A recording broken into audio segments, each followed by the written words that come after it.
मुझे पता है जब गुरुजी ने मुझे टेस्टिंग में डाला था कितना रौन दिया था। उन्होंने नीचे तक लेके गए थे, ज़मीन के अंदर भी गाड़ दिया और उसके बाद भी देखा कि इसके अंदर से क्या आवाज़ आती है। मेरे तब भी आवाज़ एक ही चीज़ आती थी, मैं अकेला नहीं हूँ, मेरा गुरु मेरे साथ। आज गुरुजी आ रहे ने, हाँ, अपनी संगत नाल लैके, माता वैष्णो आ रही है, श्रीधर नू नाल लैके, तेरा कार छोटा नहीं पाएगा। तो वो मेरे को मैसेज करते हैं कि जब गुरुजी से हम फर्स्ट टाइम जब कनेक्ट हुए तो हमारे साथ सब कुछ अच्छा हो रहा था, लेकिन अब जब हमें काफ़ी टाइम हो गया गुरुजी से कनेक्ट हुए तो अब हमारे साथ चीज़ें नेगेटिव हो रही हैं। जब भी कोई प्रॉब्लम आए, स्वरूप है ना सामने रखो, उनसे बात करो। हम इंसानों से तुम क्यों एक्सपेक्ट करते हो कि हम तुम्हारे को कुछ देंगे? मैं वही बोलूँगा, हम खुद इस दर के भिखारी हैं तो तुम्हें क्या दान देंगे। तो हमारे लिए गुरु पूर्णिमा एक बहुत बड़ा चाव का दिन है। वो गुरु के लिए होता है ना, जैसे ये हमारा शुक्राना है हमारे गुरु के लिए। वो दिन ही एक अलग चीज़, वो गुरु जी को डेडिकेटेड होता है। वो जाते हैं माता के पिंडी रूप के सामने और वहाँ जाके कहते हैं, माता इन्हें महाराज ने भेजा है। तीनों पिंडी रूप में से एक एक लाइट आती है, वो ऐसे हाथ बनती है और ऐसे करके मेरे सर पे आती है। उन्होंने कहा कि मैं जब जाता था ना तो गुरुजी मेरे साथ जाते थे, यहाँ पे हम बंगला साहब बहुत जाते थे शाम को। तो अंकल जी, शिव पुराण की सेवा आपकी कैसे स्टार्ट हुई और आप शिव पुराण के बारे में बताते हो, वो उसके पीछे का क्या राज है? कहते गुरुजी ने बोला था जिंदगी में सीरियस होने नहीं आए तुम, ठीक है, ये स्कूल है, हंसो खेलो सीखो और आगे बढ़ो। मेरे को एक वीडियो आती है, आज अगर तूने ये वीडियो नहीं देखी तो जो तेरे बच्चे के साथ होगा उसकी जिम्मेदारी तेरी। मैंने कहा ये क्या बकवास है। मैंने जब देखा तो उसके अंदर सत्संग था प्रॉपर नॉर्मल, उसमें कोई प्रॉब्लम नहीं है, बट कोई गिरेबान पकड़ के ऐसे सत्संग सुनाता है। बोली आज मैं नौकरी छोड़ने जा रहा था अंकल, आपकी आवाज़ आई वो इंस्टाग्राम पे, जैसे ही खोला मैंने कहा वो तो गुरुजी ने भिजवा दिया। कहते कि उसमें लिखा था आपने कि मैं अकेला नहीं हूँ, मेरे गुरुजी मेरे साथ है। हर सत्संग में जाना एक आपके लिए गुरुजी का इन्वाइट नहीं होता, वो आपको कुछ देना चाहते हैं या आपको वहाँ बैठा के सबर सुनाना चाहते हैं। वो चाहिए आपके लिए हो या आपकी फैमिली में किसी भी मेम्बर। गिरे हुए को उठाना, उठा के चलाना और ये देखना कि वो चल रहा है, इससे बड़ी सेवा नहीं। और चलते हुए को गिराना ताकि तुम उससे आगे बढ़ सको, उससे बड़ा पाप नहीं। कहता हाँ तू है ना करण जोहरा, 2 दिन पहले तेरी फाइल आई थी, मैंने सारे डॉक्यूमेंट बना लिए हैं, अब करण जोहरा मैं हूँ, अब तेरे नाम पे लोन मैं लूँगा। ये बच्चा जो है ये कब आया मेरे पास? तब जब ये पीछे जो फांसी का फंदा है ना, मैं लगाने वाली थी। कहते हैं ना जब आप सही राह पे चलना शुरू हो गए तो कंकर तो मिलेंगे। बिल्कुल सही। और मेरे को आंटी ने बड़ी प्यारी बात बोली थी, जिसकी राह में है कंकर उसी को तो मिलेंगे शंकर। हेलो दोस्तों, तो कैसे हो आप सभी? Welcome back to another episode. जैसा कि आपको पता है हम गुरुजी के सत्संग पॉडकास्ट आप सभी के लिए लेके आते रहते हैं और आपने थंबनेल भी देखा होगा कि आज हमारे साथ कौन है। आज हमारे साथ गुरुजी की बहुत ही प्यारी सी संगत भोले अंकल जी हमारे साथ हैं, जो वाकई में ही भोले हैं, जिनका रियल नेम करण है। और आज हम इनसे दोबारा से कनेक्ट होंगे। पहले भी हम इनका सत्संग आप सभी के लिए लेके आए थे और आज फिर दोबारा से हम लेके आए हैं। अंकल जी के भाव इतने प्योर हैं कि अगर उनको कोई भी चीज़ मिलती है या कुछ भी चीज़ ऐसा उनको पता चलता है कि ये वाकई में गुरुजी की देन है, तो वो सबसे पहले आप सभी संगत के लिए शेयर करने की कोशिश करते हैं और आप सभी में बांटने की कोशिश करते हैं। अंकल जी से आज हम बहुत सारी चीज़ें सीखेंगे और ज़्यादा से ज़्यादा इस सत्संग को सभी संगत के साथ शेयर करना, ताकि उनके भी कष्ट कटे, कुछ ना कुछ क्वेश्चंस के आंसर मिले। कि बहुत सारे संगत के ऐसे क्वेश्चंस होते हैं कि गुरुजी स्टार्टिंग में कनेक्ट होते हैं तो बड़ा अच्छा करते हैं, बाद में उसके बाद नेगेटिव चीज़ें होने लग जाती है, या फिर गुरु पूर्णिमा से रिलेटेड अब जैसे गुरु पूर्णिमा आ रही है। और उसके अलावा भी बहुत सारे ऐसे ऐसे क्वेश्चंस होंगे जो हम आज इसमें कवर करेंगे। और क्या है उनका पीछे का राज, उनकी सेवा का राज क्या है, उनको सेवा कैसे मिली, वो उनकी जो पीढ़ी दर पीढ़ी ये सेवा का सिमरन चलता आ रहा है, तो वो सब चीज़ें हम इसमें देखेंगे। तो आइए मिलते हैं भोले अंकल से। भोले अंकल जी, कैसे हो आप? जय गुरु जी। बिल्कुल ठीक, आज मैं अपने घर वापस आया हूँ। तो अंकल जी, आपके हम जितने भी सत्संग सुनते हैं तो बड़ा अच्छा लगता है, कुछ सीखने को भी मिलता है और सारी संगत को भी बहुत कुछ सीखने को मिलता है। सबका इतना अच्छा प्यार मिल रहा है आपको और गुरुजी की कृपा है आप पे। आपके क्या भाव है, आप जब स्टार्टिंग में गुरुजी से जब कनेक्ट हुए थे और आज के टाइम में आप में कितना चेंज आया है? और लोगों का कहना है कि आप के बारे में वो जानना चाहते हैं कि भोले अंकल कौन है, इसके पीछे का मतलब क्या राज है, और मतलब ऐसा क्यों, मतलब आप इतने आज के टाइम में आप इतने ट्रेंड पे हो, तो आप थोड़ा सा हमें बताइए इस चीज़ के बारे में। नहीं बिल्कुल, बात ये है कि जैसे आप कह रहे हैं कि भोले अंकल कौन है। हाँ जी। और कहाँ से शुरू हुए। मेरे को शुरू करने वाले भी गुरुजी थे। मैंने कभी अपनी लाइफ में सोचा नहीं था कि मैं कभी कोई गुरु धारण करूँगा। हाँ जी। मैं अपनी लाइफ में एक अलग स्टेटस पे जा रहा था, यही नहीं पता था कि इंसान होता कौन है। मैं वही कहता हूँ कि करण जोहरा से भोले अंकल की जर्नी ये भी गुरुजी की मेहर थी। मेरे पास ऐसा कुछ नहीं था जिसकी वजह से मैं ये कहूँ कि गुरुजी आप मुझे प्यार दो। मैं तो वो था जिसने गुरुजी को जब पहली बार देखा था, जब उनके सामने से निकले थे तो उनका मजाक उड़ाया था। उन्होंने पीला चोला पहना हुआ था, वो ऐसे करके आ रहे थे। और जब मैंने अपनी सिस्टर को बोला कि मैंने कहा किस तरह के लोग आए हैं, सॉरी गुरुजी, मैं जब भी बोलता हूँ मुझे हमेशा सॉरी बोलने का मन करता है। तो वो मेरे सामने से निकले, उन्होंने हल्की सी मेरी तरफ ऐसे एक नज़र करी, ऐसे चोला ठीक किया, स्माइल दी और चले गए। आज जब मैं वो याद करता हूँ ना पल, तो मुझे वही होता है गुरुजी कह रहे होंगे आज मेरा मजाक उड़ा रहे हैं, कल कमला होके मेरे पीछे घूम रहे हैं। तो और बात सही है, बिल्कुल सही है, वो फैक्ट है। आप जब सत्संग अपने सुनाते हैं तो उसमें दिखता है, वो भाव दिखता है आपका, और इसी वजह से ही शायद आपको इतना प्यार भी मिल रहा है। एक भाव होता है। मैंने कभी ज़िंदगी में सोचा ही नहीं कि मैं क्या कह रहा हूँ या क्या नहीं। मैं हमेशा यही बोलता हूँ, मैंने हमेशा यही कहा है कि मेरा मुझ में कुछ नहीं, गुरुजी सब तेरा। जब अपने आप को खाली करते हो ना, तब गुरुजी उसमें अपने आप भरते हैं। मैं कभी यही नहीं प्रिपेयर कर पाता कि मैंने बोलना क्या है। मैंने एक बार एक सत्संग में, मुझे अभी भी याद है, मैंने लिखा था सारा कुछ बढ़िया तरीके से, और जब वो सत्संग शुरू हुआ तो मैं वो ऐसे करके देख ही जा रहा था। और फिर मैं सुनाने के बाद ना मैंने एंड में वो कॉपी दिखाई भी थी ऑनलाइन।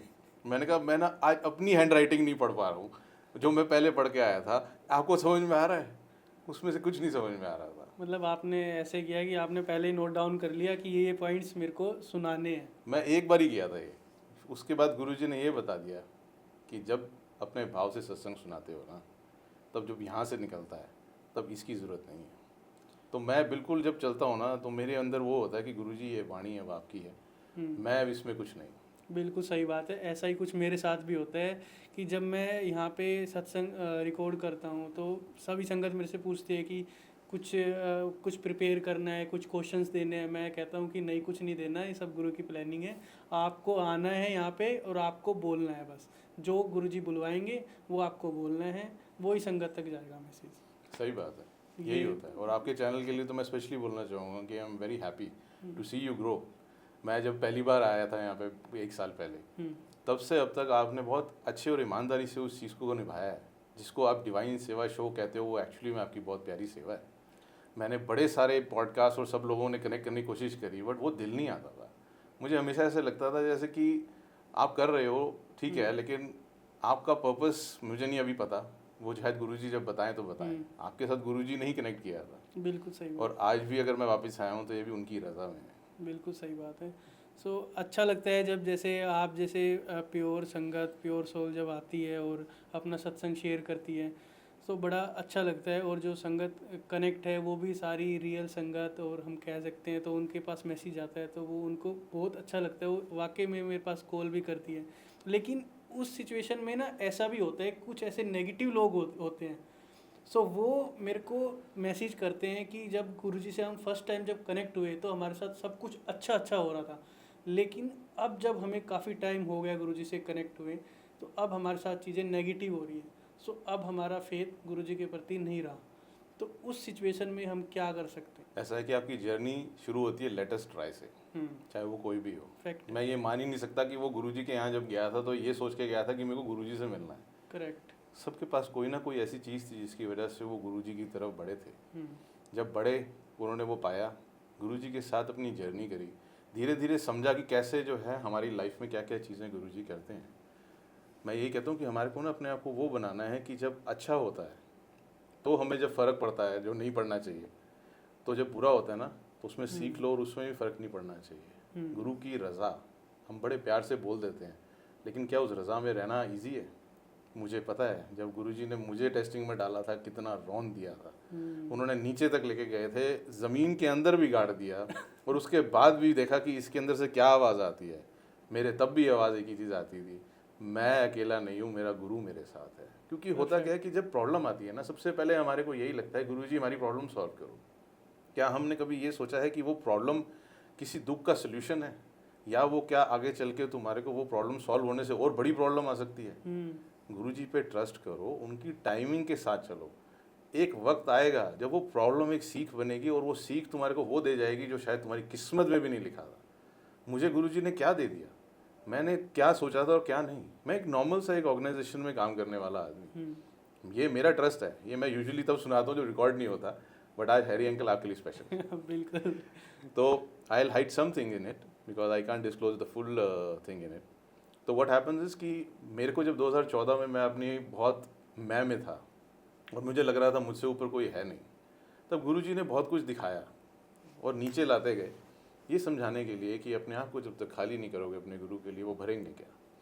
और एक ट्रस्ट होता है। अब आपने बोला कि अच्छा हो रहा था, तो मेरे साथ बहुत अच्छा हो रहा था। मैं 14 तक तो ऐसा था, मैं कभी दुबई जा रहा हूँ, कभी सिंगापुर, कभी लंदन, एवरीवेयर, हफ्ते हफ्ते में ऐसे लग रहा था, इतना मज़ा आ रहा था। सडनली रुक गया सब कुछ और मुझे ये नहीं समझ में आया हुआ क्या है।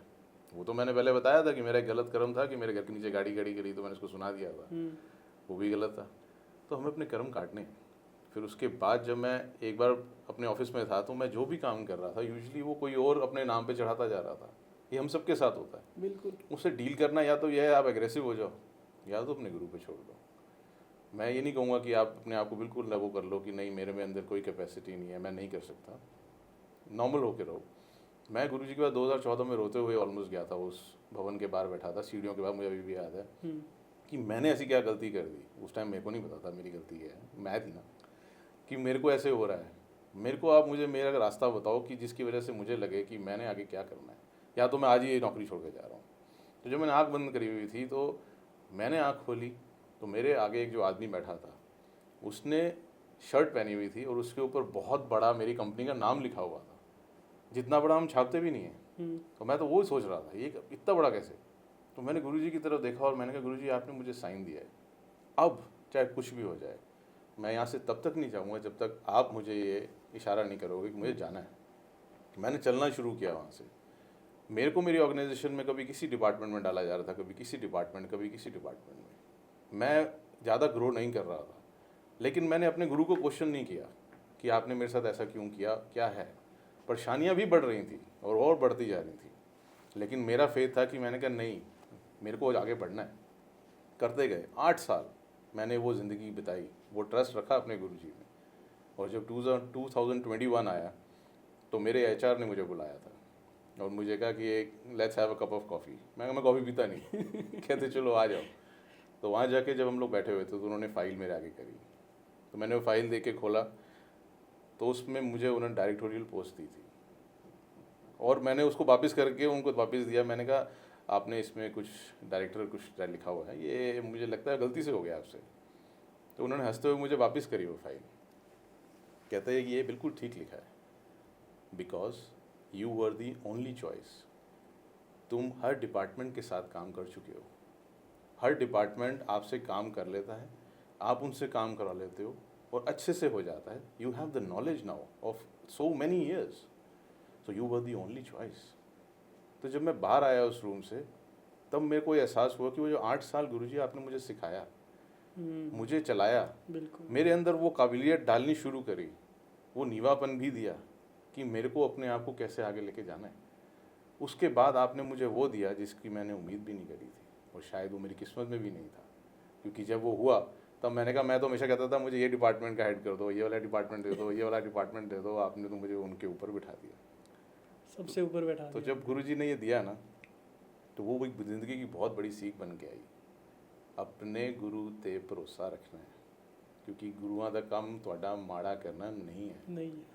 ਉਹ ਜਦੋਂ ਤੁਹਾਡਾ ਚੰਗਾ ਕਰਨ ਤੇ ਆਏ ਔਰ ਤੁਹਾਡੀ ਸਿੱਖ ਜਿਹੜੀ ਦਿੱਤੀ ਹੈ ਤੁਹਾਨੂੰ, ਅਗਰ ਤੁਹਾਨੂੰ ਸਮਝ ਆ ਗਈ ਇੱਕ ਵਾਰੀ, फिर वो ਤੁਹਾਨੂੰ समझ आएगा ना उस दिन, ਤੁਸੀਂ फिर कल्पोगे कि मैंने अपने गुरुजी को उस टाइम पे ऐसे क्यों बोला। वो बेचारे कैसे मेरी बातें भी सुन रहे थे और मेरे कर्म को मेरे साथ खड़े होकर काट भी रहे थे। और फिर उसके बाद मेरे को देखो, अब जब दिया है तो मुझे पछतावा हो रहा है कि वो उतने दिन मैंने क्यों निकाल दिया। बिल्कुल सही बात है। तो आप सोचो ये ज़िंदगी यही है, आपको सीखने आए हो।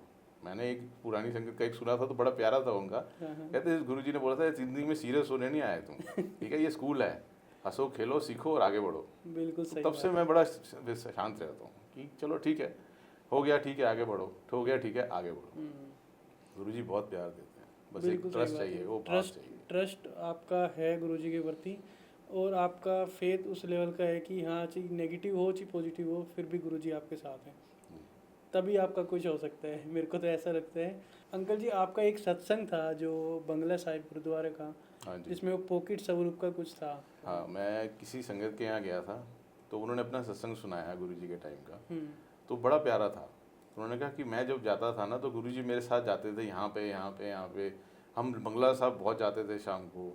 तो मैं ना बैठा हुआ अपनी वाइफ को बोल रहा, मैंने कहा काश वो टाइम आता, हम भी जाते गुरुजी के साथ बंगला साहब। वो जाते आगे, हम उनके पीछे पीछे चलते, कितना अच्छा लगता। ये बात हुई, हम लोग घर आ गए।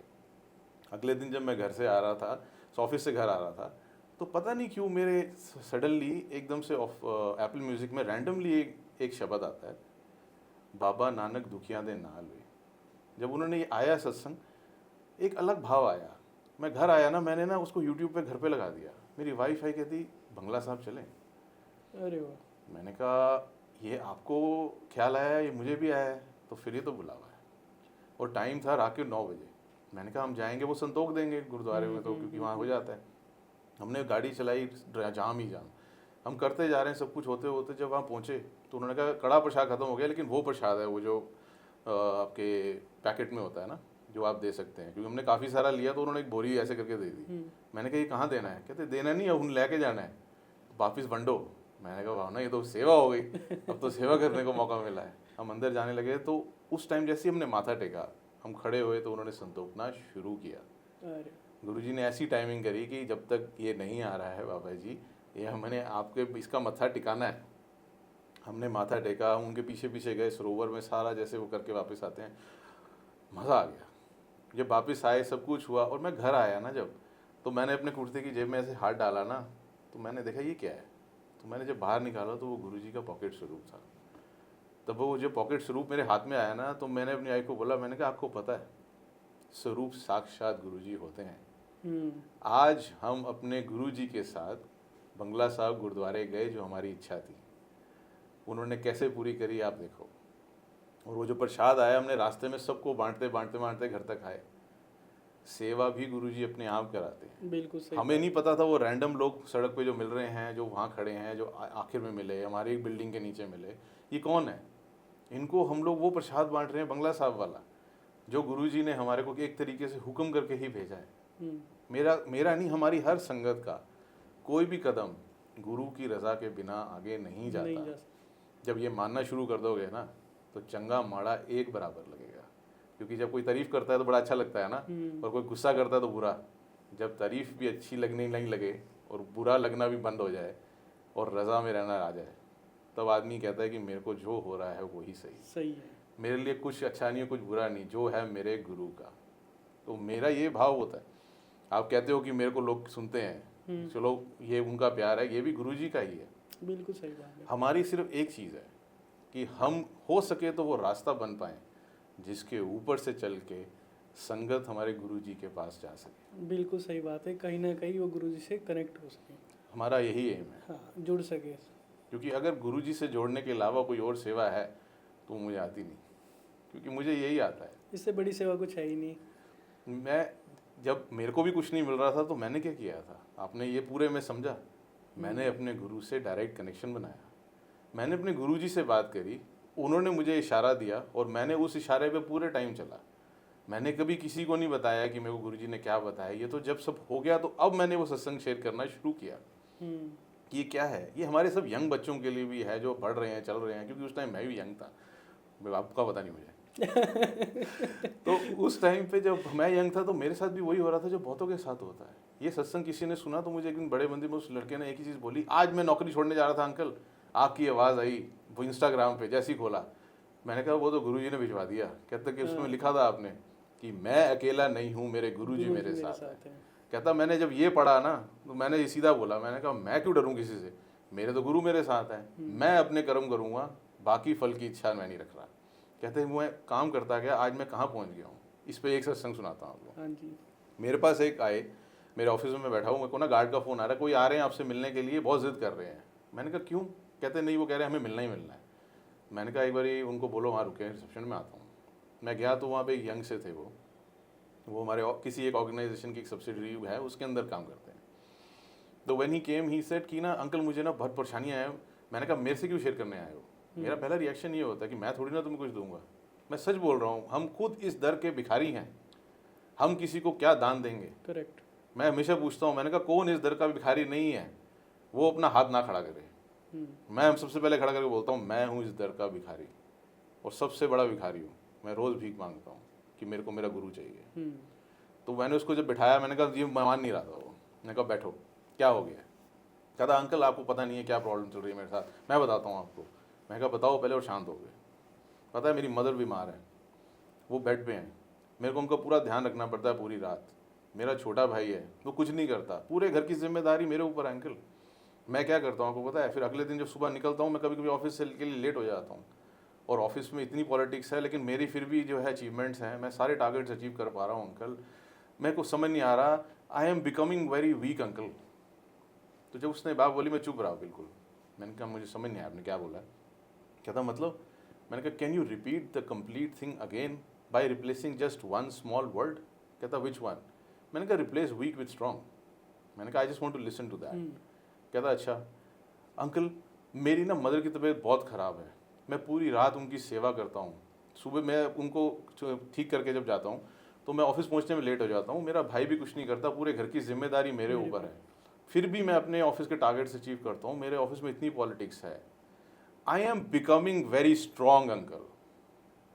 जब उसने खुद बोला ना, तो वो मेरे को देख रहा था सिर्फ, और मैं उसको।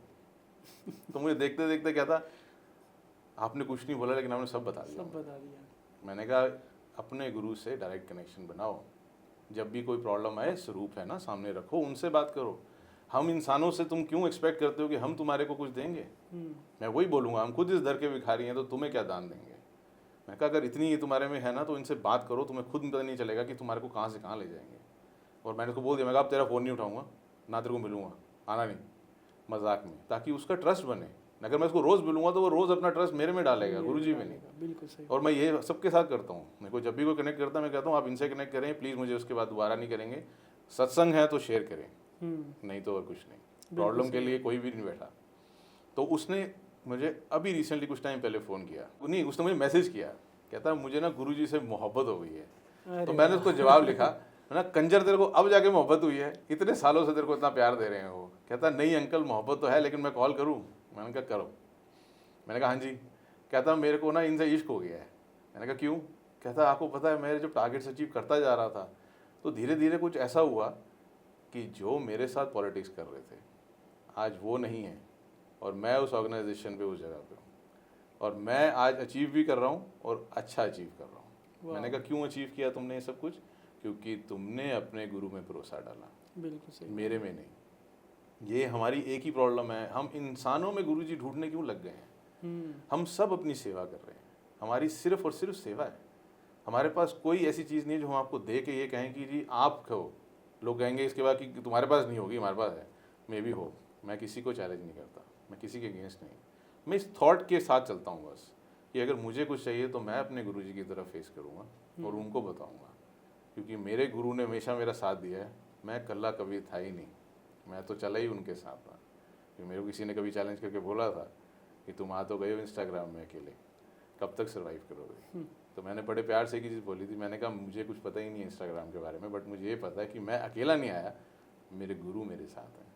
तो जब भी मैं चलूँगा उनके साथ कदम से कदम मिला के चलूँगा। पहला कदम उनका, दूसरा मेरा, और वैसे ही चल रहा हूँ।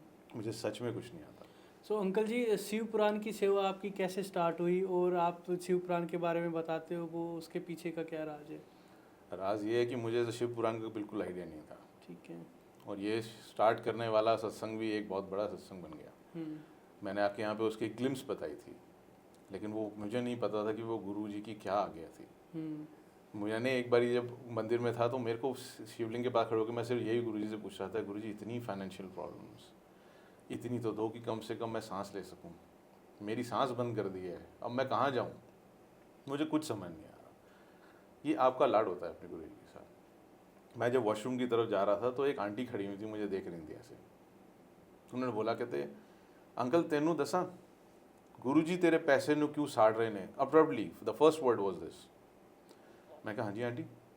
आप जैप हो जाते हो कि यहाँ पे सोच रहे थे, ये यहाँ कैसे आ गया। मैं कहा जी आंटी। कहते तेनू पता है तेरे पैसे नू गुरुजी क्यों साड़ रहे ने। मैं कहा जी, क्योंकि जो कर्म ਇਸ ਧਰਤੀ ਤੇ ਆ ਕੇ ਤੁਸੀਂ ਕਦੀ ਵੀ ਕੱਟ ਨਹੀਂ ਸਕਦੇ। ਉਹਨੂੰ ਗੁਰੂ ਜੀ ਤੁਹਾਡੇ ਪੈਸੇ ਨੂੰ ਸਾੜ ਕੇ ਕੱਟਦੇ ਨੇ, ਔਰ ਜਦੋਂ ਪੈਸੇ ਕਰਮ ਕੱਟ ਜਾਂਦੇ ਨੇ, ਸੜ ਜਾਂਦੇ ਨੇ ਪੈਸੇ, ਫਿਰ ਉਹ 10 गुना ज़्यादा वापस कर देने। बस ਉਹਨਾਂ ਤੇ ਭਰੋਸਾ ਰੱਖ। उन्होंने बात बोली, मेरे को एश्योरेंस यहाँ मिली। मैंने कहा भरोसा रखना है, ये मेरी जर्नी है, ये इतने सालों में जो हुआ। तो आंटी ने कहा कि मैं आपको एक चीज़ दूंगी, मैं तेनों एक चीज़ देनी है। मैंने कहा ठीक है। वो गई और सडनली वो एक लाल रंग का कुछ लाइन उन्होंने मुझे दिया। मेरी आंटी थी वहाँ पे, मैंने उनको दिया, उन्होंने गाड़ी में रखवा दिया। शाम को आके जब मैं अंदर आया तो उन्होंने बोला कि करण, ये मैं पहले सुना चुका हूँ बट इसकी आगे की सुनना आप, कि इसमें शिव पुराण है और हनुमान जी का है।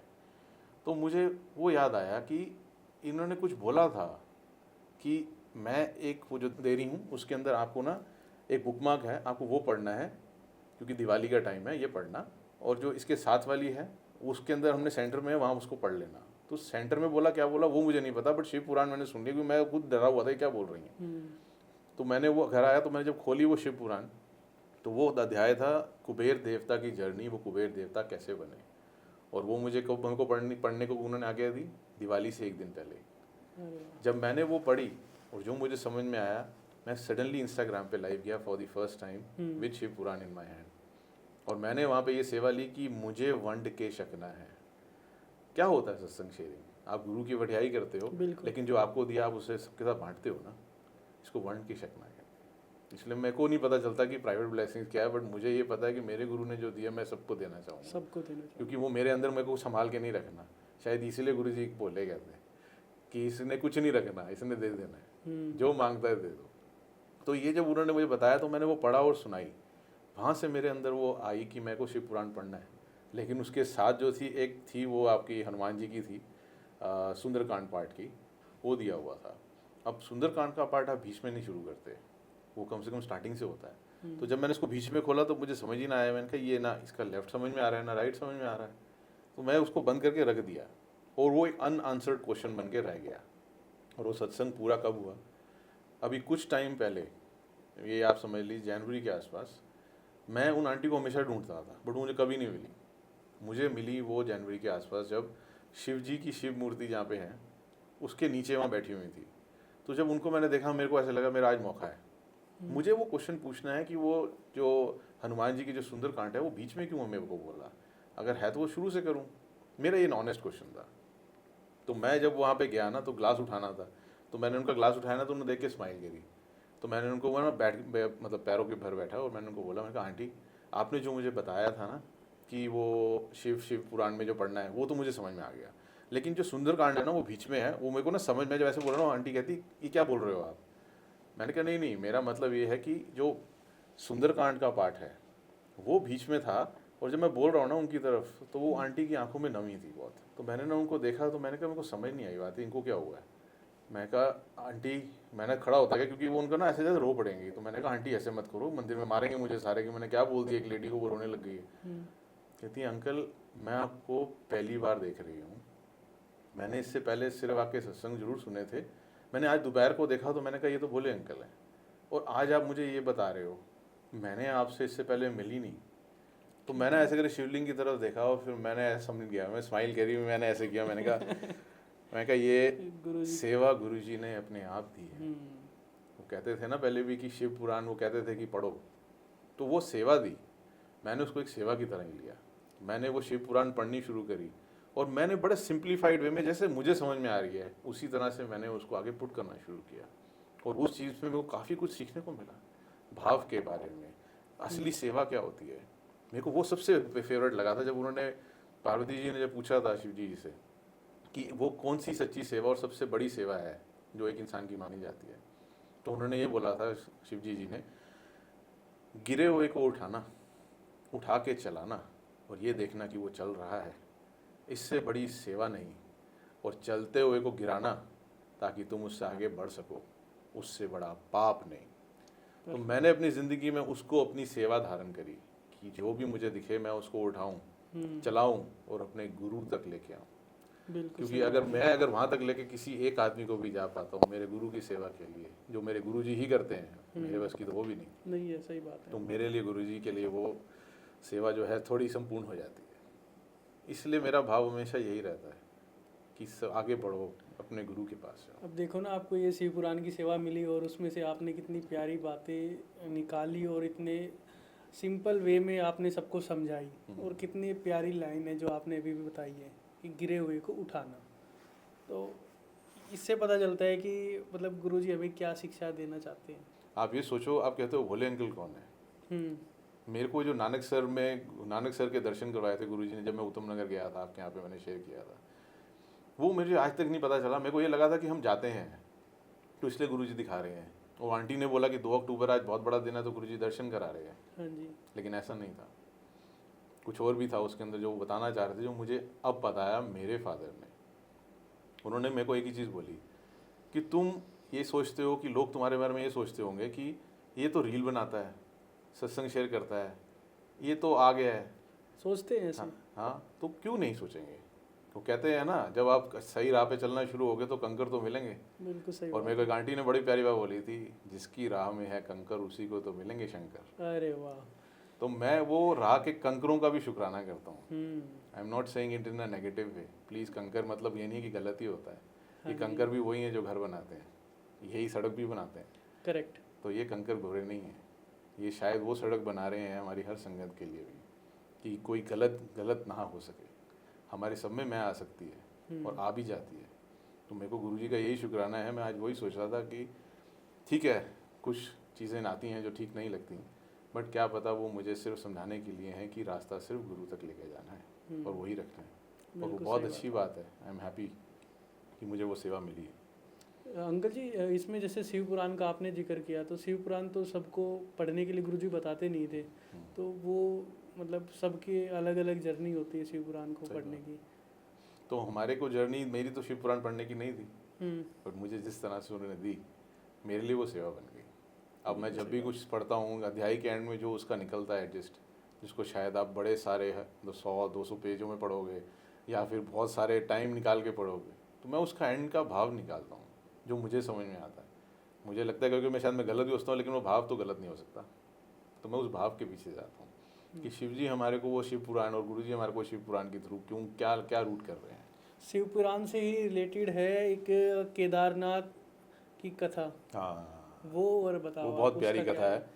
वो कथा इसलिए इतनी इम्पोर्टेंट थी मेरे लिए जब मैंने सुनी, क्योंकि उस कथा का जो अंत है, जो उसमें से आउटकम था, वो है जो हमारे गुरुजी हमारे लिए करते हैं।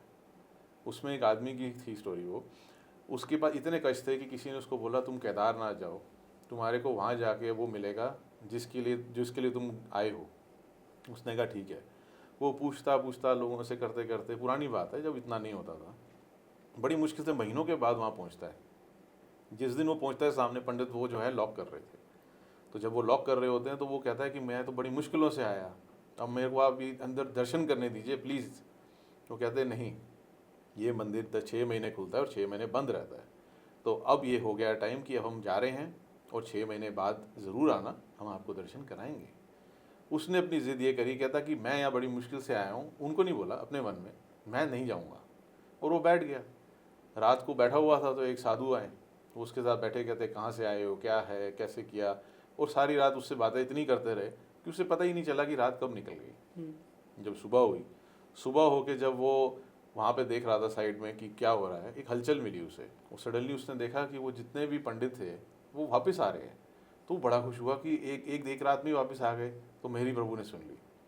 तो जब वो भाग के गया ना, सबसे आगे खड़ा हुआ, तो पंडित जी ने ही बोला, कहते अरे वाह, बहुत बढ़िया किया तुमने, 6 महीने में सबसे पहले आ गए तुम। कहते 6 महीने में? मैं तो कल रात को यहीं था। कहते कल रात को? कहते हाँ, मैं यहाँ पे बैठा हुआ था, एक त्रिशूल लेके बाबा आए, उनकी जटाएं खुली हुई थी, वो बैठे, उन्होंने मेरे से पूछा तुम कौन हो, और पूरी रात उन्होंने मुझसे बातें करी। सुबह हुई तो मुझे पता, आपको देखा तो मैं उनको छोड़ा और मैं आपके पास आ गया।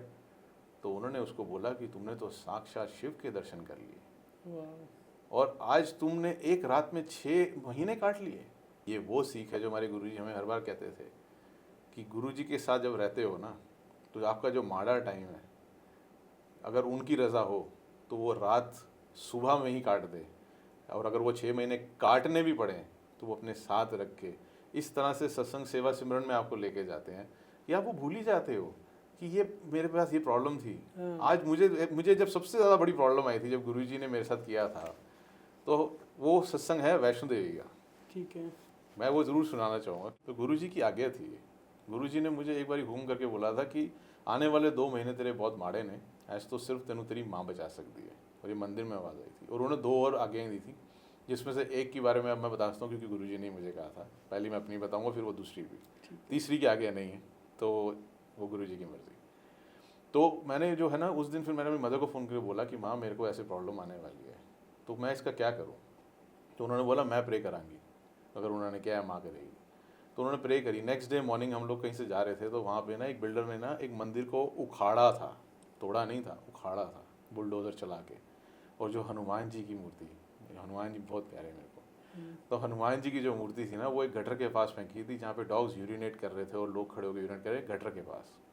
मैं वो देख का ना, हमने तो अपनी गाड़ी रोकी, मैं आके देख रहा था, तो मेरे को ना समझ नहीं आया कि मैं क्या करूँ उस पल। मैंने जब पलट के अपनी वाइफ की तरफ देखा तो उन्होंने एक ही चीज़ बोली, घर ले चलें। मैंने कहा ये इसकी बहुत मर्यादा होती है इनकी, हमें तो कुछ पूजा भी नहीं करनी आती, प्लस ये इसके तो चरण भी नहीं है, क्योंकि चरण थे नहीं। तो जब मैंने ये बोला तो मेरी वाइफ की वो बात मुझे भूलती नहीं। कहती अगर आज अपने घर पे कंफर्टेबल बेड पे सो पाओगे जब तुम्हें पता है तुम्हारे खुद के भगवान ऐसे सड़क पे पड़े हुए हैं। तो मैंने कहा नहीं। मैंने वहाँ गार्ड्स को बोला उठाओ, उन्होंने कोशिश करी उठाने की, वो लाल होते जा रहे थे लेकिन वो उठ नहीं रही थी उनसे। तो मुझे वो याद आई बात कि भगवान निमंत्रण से आते हैं।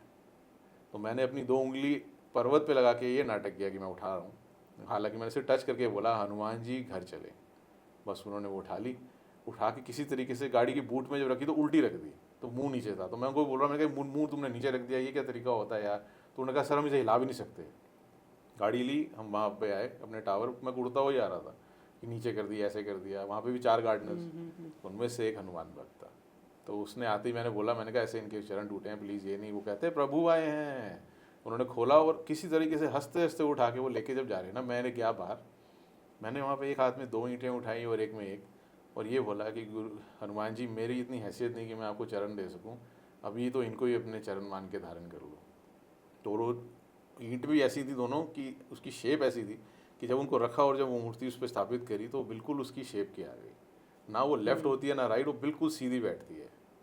तो वो जब वहाँ पे हमने उसको स्थापित किया तो मैंने एक पंडित जी को बोला, मैंने कहा आओ जरा इसकी सेवा करनी है। वो आए, उन्होंने जैसी वो मूर्ति देखी उन्होंने मेरे को जो सुनाया, कहते तुमने पाप किया बहुत बड़ा, तुम ऐसे मूर्ति ले आए हो खंडित, तुम्हें पता ही नहीं तुम्हारा क्या हशर होगा। मैंने कहा मेरे हशर होगा ना, आप मेरे को दो, मेरा भाव मेरे अपने भगवान के लिए मैं नहीं छोड़ सकता। कहते हम तो आएंगे ही नहीं यहाँ पे जहाँ पाप हुआ है। मैं कहा पाप हुआ है, मेरे को तो बात ही समझ नहीं आ रही थी, क्योंकि मैं कह रहा हूँ ना मेरे को ज्ञान ही नहीं है, मैं ज्ञान लेना भी नहीं चाहता, क्योंकि मेरे को अपने भोले भाव चाहिए। मैंने ये जब बोला ना तो मैंने गुरुजी से उस दिन प्रे करी, मैंने कहा इनकी पूजा करनी है गुरुजी, कोई तो भेजो। तो उन्होंने क्या किया, उस दिन एक पंडित जी का नंबर दिया, वो आए। उनकी एक ही खासियत है, एक तो वो थोड़ा झूलते हुए आते हैं ऐसे, और एक ही चीज़ प्यारी सी अपनी आवाज़ में बोलते हैं रहते रहते। तो जब आए ना तो मैंने उनको वहीं पकड़ लिया दरवाजे के बाद, मैंने कहा यहाँ ना चरण नहीं है उनके प्लीज, मुझे गुस्सा नहीं करना। तो उनकी बात थी ना जो, उसने मेरा सब कुछ बदल दिया।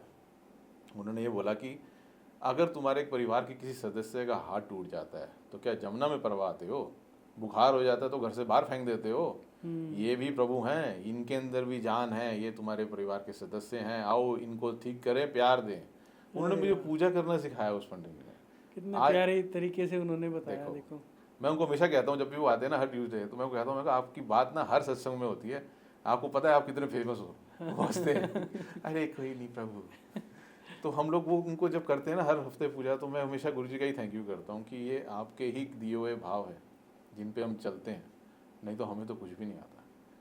इस मामले में जब आया तो फिर वैष्णो देवी की कहाँ से आया, क्योंकि मुझे फिर बाद में जब प्रॉब्लम बढ़ रही थी ना, तो मुझे एक सेवादार का फ़ोन आया, करण अंकल वैष्णो देवी चलें, माँ का बुलावा आया। जब उन्होंने माँ बोला ना तब मेरे को समझ में आया। मैंने मदर को फ़ोन किया, मैंने कहा माँ का बुलावा बोल रहे हैं वो, तो इसका तो वैष्णो देवी हुआ। तो मेरी मम्मी कहती मेरी गुरुजी ने सुन ली। मैंने कहा आपको सुन ली? कहते मैं तेनू पता ही नहीं है, जब तेनू कोविड होया सी सेकंड वेव था, तू इन्ना बीमार हो गया सी, तेनू होश ही नहीं सी, तू कह रहा सी कि मैनू ना घंटियां दी आवाज़ आ रही है, गुफा दिख रही है, माँ माता वैष्णो मैनू अपने इत्थे बुला, मैनू ठीक कर दे, मैं तेरे दर्शन करने आवांगा। कहते तेरी ना एक सुखना सी जेड़े तेरे गुरु जी पूरी करा रहे हैं। तो ये है हमारे गुरु जी। तो हम लोग वहाँ से जब वैष्णो देवी गए तो मुझे लुधियाना में पहली बार जो टीम दर्शन आया था हनुमान जी का, उन्होंने मुझे लेफ्ट साइड में अपने शोल्डर पे बिठाया हुआ है, उड़ते हुए ऐसे जा रहे हैं और पर्वतों के ऊपर से उतर के गुफा के सामने मुझे उतारते हैं। कुछ नहीं बोलते। मैं बड़ा ऊंचा हाथ करके उनको पकड़ के ऐसे चलता हूँ उनके साथ, वो जाते हैं माता के पिंडी रूप के सामने और वहाँ जाके कहते हैं माता इन्हें महाराज ने भेजा है। तीनों पिंडी रूप में से एक एक लाइट आती है, वो ऐसे हाथ बनती है और ऐसे करके मेरे सर पे आती है और मैं उड़ जाता हूँ। वहाँ से निकल के जब मैं वहाँ आया, हमने पूरी रात दर्शन करे, सब कुछ किया। वो बहुत बड़ा सत्संग है, सब कुछ हुआ। वहाँ पे पंडित जी 2 इंसिडेंट्स हुए थे। पहला वाला शरारती वाला था कि पंडित जी को मैंने बोला, क्योंकि हम लोग ना छुपने की कोशिश कर रहे थे भवन के सामने कि आज ना 10-15 पे वो गुफा खुलने वाली है। तो मैंने उनको वही बोला, मैंने कहा अभी ना बस आधा घंटा रह गया। मैंने जब ऐसे किया ना तो उन्होंने मेरी तरफ देखा, सब लोगों ने, घड़ी कैसे ले आया तू अंदर? मैंने कहा घड़ी अंदर नहीं आती। कहते नहीं। मैंने कहा आ गई है तो कोई बोलेगा नहीं, यहाँ पे तुम्हारा ही फायदा है, सब लोग चुप कर जाओ। मैं इशारा करता रहूँ कितनी देर रह गई, फिर लाइन लगा देंगे। हम लोग वहाँ वॉशरूम के पास रुके रहे थोड़ी देर, तो पुलिस वाले ने पेशेंस दिखाई। बाद में उसने आके देखा क्या कर रहे हो, मैंने कहा मेरा दोस्त अंदर है। उसने लात मारी, दरवाजा खुल गया, कहते चला गया तुम्हारा दोस्त। तो हम लोग भी वहाँ पे गए। हम लोगों ने सिर्फ वहाँ पे भोले बन जाओ बोला और हमने शरारत ये करी। उनके वहाँ जो VIP एरिया सामने होता है, हम लोग इधर जाते इधर छुप जाते थे, इधर जाते इधर छुप जाते थे कि 10-15 होने चाहिए। हम 10-14 में पकड़े गए और जब पकड़ गए हमारे दोनों हाथ ऊपर थे, क्योंकि वहाँ पे ऐसा है कि वहाँ पे कुछ ऐसा अटैक हुआ था जिसकी वजह से वहाँ पे बहुत सिक्योरिटी टाइट है और मुझे नहीं पता था। हमने पंडित जी को बोला, मैं मेरे को मत्था टेकने दो। कहते तुम्हें पता है यहाँ से जल्दी से भाग के जाओ, किसी को नहीं पता बाहर गुफा खुली है, तुम 2 मिनट में आ जाओगे। हाँ जी। मैं भाग गया। बाहर जाके पता चला वहाँ 3000 आदमी जिनको पता था गुफा खुली है और मैं वहाँ 3000 आदमी के पीछे लग के ना, मैं वही कह रहा हूँ पंडित जी। और जब मेरी बारी आई तो उन्होंने ऐसे बंद कर दिया। तो मैंने पंडित जी को देख रहा था, मैं कहा आपकी वजह से मैं बाहर गया, मैं अंदर था। मैं उनको बोलता यार, मुझे कहते जैसी इच्छा मालिक की। मेरे को उन्होंने ऐसे किया, मैं बाहर आ गया, लेकिन मज़ा बड़ा आया। और उस दिन अगले दिन एक ऐसा इंसिडेंट हुआ था, जिस इंसिडेंट को मैं भूल गया था, वो भी मेरे को गुरुजी ने याद दिलाया कि नेक्स्ट डे एक हाई प्रोफाइल वहाँ पे विजिट थी, जिसकी वजह से उन्होंने पूरा भवन बंद कर दिया था। मेरी फैमिली दूसरी तरफ थी और मैं इस तरफ था। तो वो बड़ी देर हो गई थी, वो मुझे वही कह रहे थे हमारे पास आओ, हमें आगे जाना है, हमें भूख लगी है। मैंने पुलिस वाले को वही बोला, मैंने कहा क्या तरीका हुआ, हमारे को जाने तो दो, हमारी फैमिली वहाँ है, बच्चा छोटा है, सब वहाँ पे है, मैं इधर खड़ा हूँ। तो वो कुछ फ्रस्ट्रेटेड सा था या क्या था, उसने मेरा कॉलर को यहाँ से पकड़ा, संगत के बीच में से बेइज्जती करता हुआ ऐसे घसीटता हुआ लेके गया और आके जाके ना फेंक कहता जा उसको बोल, जाके जा उसको बोल। तो मेरे मुंह से वही निकली बात। मैंने कहा कहाँ है वो माँ के श्रीधर जिनको यहाँ पे पंड वो जहाँ पे पूजा की आज्ञा दी थी उन्होंने, क्यों आप सब लोग यहाँ खड़े और हमें ऐसे ट्रीट करते हो? माँ से मिलने के लिए मुझे किसी को समझाना, बोलना या पैसे देने की ज़रूरत नहीं है, बच्चे माँ से मिलने आए हैं। मैं बोल के आ गया, मैं कहा ठीक है मैं नहीं आता। मैं भूल गया। मुझे गुरुजी ने याद कब दिलाया, ये सत्संग को कंप्लीट कैसे किया। मेरे को एक बारी एक सत्संग अटेंड करने का मौका मिला था। मैं मंदिर के वहीं ऐसे ही सेवा, उस दिन सेवा चेंज हुई मेरी। सोचो, एक अंकल मिले, उन्होंने मुझे इनवाइट दिया अगले दिन एक सत्संग का। ये कनेक्ट कैसे होता है और क्या, वो वहाँ सुबह जब हम गए तो ये कनेक्शन देखना। जब वहाँ सुबह वहाँ गए, वहाँ पे सत्संग हो गया, सबने सत्संग सुनाए, मैं खड़ा होकर ना गुरुजी को निहार रहा था। मेरे को अच्छा लगता है, जब सत्संग हो जाता मैं गुरुजी को देखता हूँ थोड़ी देर बैठ के आराम से। तो एक आंटी आई नम आपू के साथ, उन्होंने बोला, कहती बोले अंकल। मैंने कहा जी आंटी। कहते आप कभी जम्मू क्यों नहीं आते? मैंने कहा हम कभी ऐसा हुआ ही नहीं, गुरुजी भेजेंगे तो सेवा होगी तो ज़रूर जाएंगे आंटी। कहते हैं हाँ वहाँ पे बहुत लोग हैं जो सुनते हैं सत्संग सबके, तो आप आओगे, आपके सत्संग तो बहुत पसंद है, तो आप ज़रूर आना। मैं कहा जी आंटी। जम्मू में कहाँ पे? कहती कटरा। मैं कहा मैं नहीं आऊँगा। कहती क्या हो गया? मैंने कहा मेरे साथ ऐसे ऐसे हुआ था, एक्सपीरियंस आपको पता है? मैं कहा मेरे को याद ही नहीं था, मेरे को आपने बोला मुझे याद आ गया। मैं नहीं आऊँगा प्लीज़, मैं नहीं आ सकता। मैंने कहा और मैं तो, मेरे तो अभी तक क्वेश्चन क्यों नहीं गुरुजी ने आंसर किया कि कहाँ है वो श्रीधर जी और उनके वंशज कहाँ हैं जिनको आज हमें देखना चाहिए था वहाँ पे। कहती बस इतनी सी बात। नहीं क्यों? कहते मेरे जो हस्बैंड साथ में खड़े हैं आपके, यही तो वंशज हैं। तो जब मैंने उनको देखा ना, मैंने उनको गले लगा लिया और मैं गुरुजी को बोला थैंक यू। मैं ये बोल के आया था माता वैष्णो के पास, आपको पता था, आपने वहाँ पे अपने सत्संग में उनको मिलवाया। मैंने कहा मेरे यहाँ सत्संग आप आओगे? कहते नहीं हमारे यहाँ ना हम थोड़ी देर के लिए आते हैं फिर हम चले जाते हैं। तो वो नहीं हुआ। लेकिन अगले दिन जब हम सेवा पे जा रहे थे तो मेरी गाड़ी ऐसे वॉवल हो रही थी, जब 10 मिनट दूर थे, तो मैंने वहाँ पे जो चेक कराया तो 18 पंचर गाड़ी में, और उसमें एक में 1-2 ऐसे, लेकिन टायर बिल्कुल ठीक है। तो मैं उसको भी बोला, मेरे को झूठ बोल रहा है, ऐसे ही कर रहा है, पैसे बना रहा है। ऐसी नहीं ऐसा नहीं है, रात को बच्चे के साथ हैं, लेट हो जाएंगे, आप करवा लो। जब करवाए 15 मिनट निकले। क्यों ये सब बता रहा हूँ? क्योंकि जब मैं गाड़ी में बैठा मुझे पता चला कि वहाँ अननोन नंबर से कॉल आ रहे थे। किसके? उन्हीं आंटी के, कि आज हम जम्मू नहीं गए, हम कल आपके यहाँ सत्संग में आएंगे। मैंने कहा मेरी तो बात रख ली गुरुजी ने। तो मेरा दिल बहुत था कि श्रीधर जी आए, और हुआ यही। अगले दिन, क्योंकि ये 15 मिनट अगर नहीं रोकते गुरुजी तो मैं तो मंदिर में चला गया और अननोन नंबर मैं नहीं उठाऊंगा, और फैमिली मुझे फ़ोन नहीं करेगी until I know it's a big emergency. तो मैंने वही सोचा ना, गुरु जी को पता था ये फ़ोन नहीं उठाएगा, इसका कनेक्शन तो बनाना है। अगले दिन जब सत्संग हो रहा था ना, वहाँ एक शरारत हुई। मेरा जो वो इनवाइट था सत्संग वाला, वो किसी ने शरारत करके दुनिया के हर कोने में डाल दिया होगा, ऐसे लग रहा था मुझे। 100 फ़ोन आए उस दिन, हम आपके सत्संग में आ रहे हैं, हम आपके सत्संग में आ रहे हैं। मैंने कहा मैं तो 30 लोगों को तो बुलाया था, ये 100 फ़ोन कैसे आ सकते हैं। तो मैं वहाँ पे फिर अपने गुरु के पास गया, अपनी माँ के पास। मैंने मम्मी को फ़ोन किया। मैं कहा माँ, कहती क्यों है, घबराया हुआ है। मैं कहा माँ ऐसे ना, वो मेरा सत्संग ऐसे हो गया है सर्कुलेट, तो मेरे यहाँ पे इतने लोग कैसे बिठाऊंगा, तो घर भी छोटा सा है। मेरी माँ ने वो बात बोली जिसने मुझे कॉन्फिडेंस दिया। कहते आज गुरुजी आ रहे ने, हाँ अपनी संगत नाल लैके, माता वैष्णो आ रही है, श्रीधर नू नाल लैके, तेरा कार छोटा नहीं पाएगा, देखी तेरा कार वड्डा कर देगी माँ। मैंने कहा कैसे। कहते तेनू पता नहीं है, तू पूरी गल नहीं तेनू समझ आई। तो उन्होंने मुझे वो बात बताई। कहते जब श्रीधर जी ने अपने यहाँ पे भंडारा रखा था, ये पूरी पुरानी कथा है वैष्णो देवी की, माँ ने सुनाई। कहते जब उन्होंने अपने घर पे भंडारा रखा था, तब भैरव जी ने यही शरारत करी थी कि सबको बोला था कि पूरे गांव को कि आ जाओ यहाँ पे, इन्होंने सबको बुलाया है जानबूझ के, हाँ, कि इनकी ऐसे इंसल्ट हो। तो उन्होंने जब वो किया और माता वैष्णो उसमें आई, उन्होंने पूरा को पूरा खाना भी बनवाया, वो थालियाँ भी सब लेके आई, और वो घर को ऐसे किया और बड़ा होता गया। तो मेरी माँ ने वही बोला, कहती तेरा घर छोटा नहीं पाएगा। और मैंने उस दिन वही देखा सच में होते हुए कि मेरे घर में लोग आते जा रहे हैं, संगत आती जा रही है, और घर में बैठते जा रहे हैं, कहाँ एंड में हम लोग दीवारों के साथ खड़े हो गए थे। और जब आखिरी जगह भरी घर की, तब संगत आनी बंद हुई। आप ये सोचो, ये होती है शक्ति गुरु जी की। आपको अपना ट्रस्ट देना है।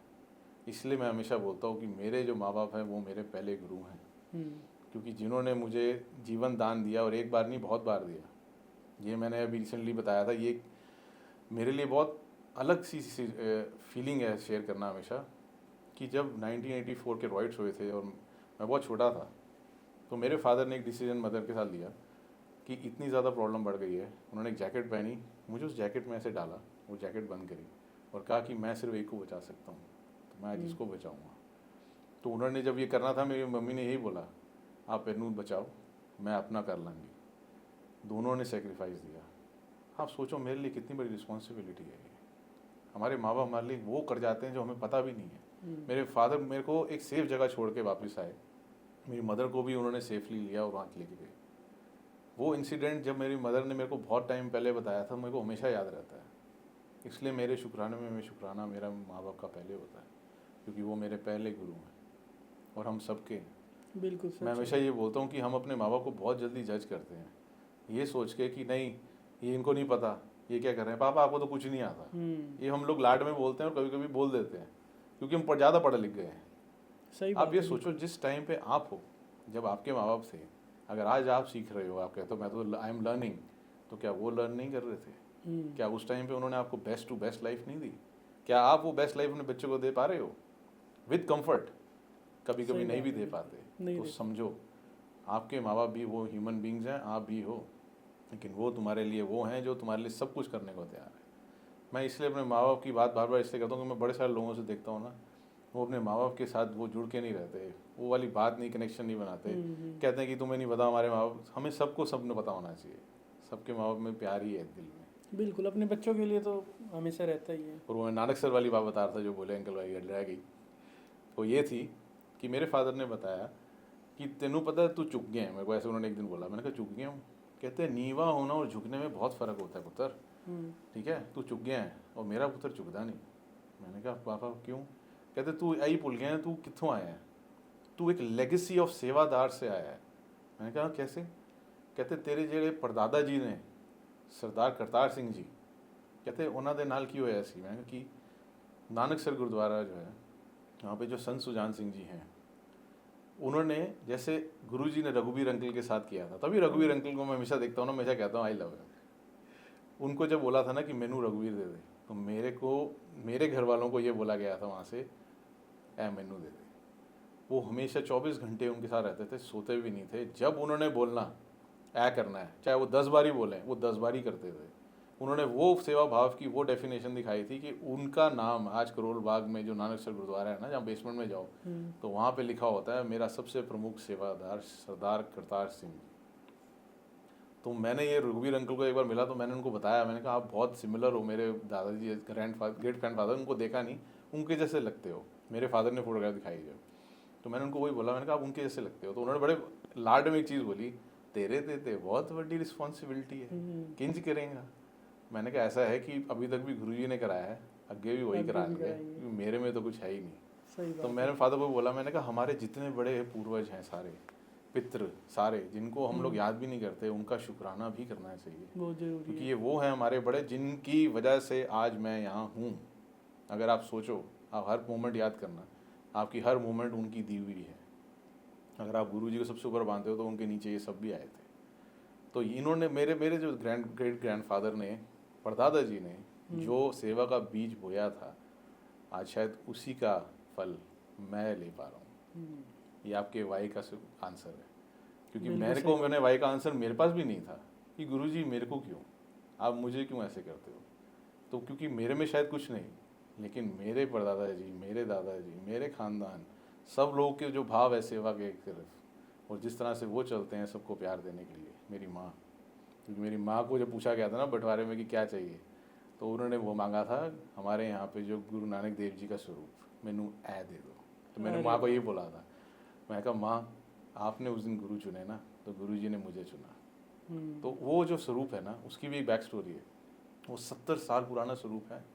आप जो बड़े मंदिर में देखते हो वो स्वरूप है जो मेरे फादर ने आज मुझे बताया कि जो पेंटर थे उनको एक बाबा जी ने दर्शन दिए थे कि मैं तेरे को पूरे दर्शन नहीं दे सकता, लेकिन मैं उनके अंग अंग के तेरे को दर्शन कराऊंगा जिससे तू उनकी पेंटिंग बना सकता है।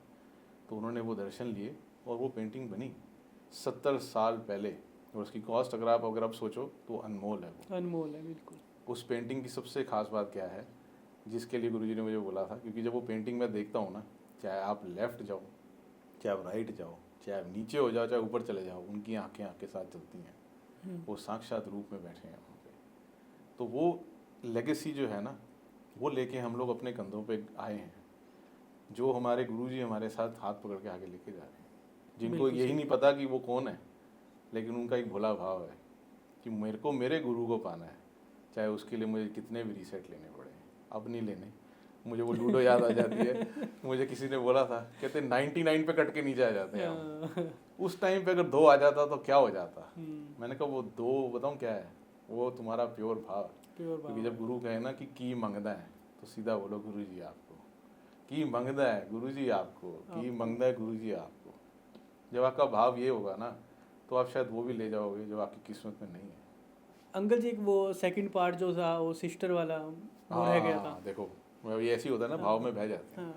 सिस्टर वाला क्या था कि जब मुझे उन्होंने बोलता माँ का बुलावा है, तो उस टाइम पे गुरुजी ने एक चीज़ और बोली थी, जा तेरी भैन नू मुंडा ब्लेस किया। तो उन्होंने जब बात बोली ना, तो मैंने मेरी सिस्टर को वैसे ही पूछा, मैंने कहा बेटी बड़ी हो गई है, अब आगे क्या सोचा है, फैमिली कंप्लीट करनी चाहिए, अपने एज अ ब्रदर मैं इतने ही बोल सकता हूँ। बिल्कुल सही। कहती क्या बात करो करण भैया, इतनी अभी भुगत है, छोटी है, मैं भी नहीं सोच रही, हम लोगों ने बोलना भी नहीं है, सारे बड़े मत बनो, मजाक में उसने बोला।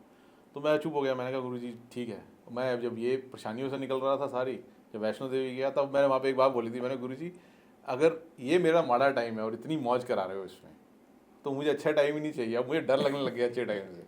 तो ये देखो गुरुजी का प्यार, जब माड़ा टाइम आया इतना मौज करा दी कि मेरे को उसके टाइम पे ये हो रहा था गुरुजी यही ठीक है, ये है हमारे गुरु। तो मैं जब ऐसे हो रहा था सारा कुछ, तो मुझे एक दिन मेरी सिस्टर का कॉल आया कुछ 4 महीने बाद, करण भैया आप फिर से मामा बनने वाले हो। तो मैं चुप हो गया बिल्कुल। मैं कहा अच्छा, मैं कहा चलो ठीक है। फिर मैं ना कुछ बोला नहीं। होता गया, जिस दिन वो डिलीवरी की डेट थी उस दिन मैं और मेरी वाइफ हम लोग वहाँ थे उनके साथ।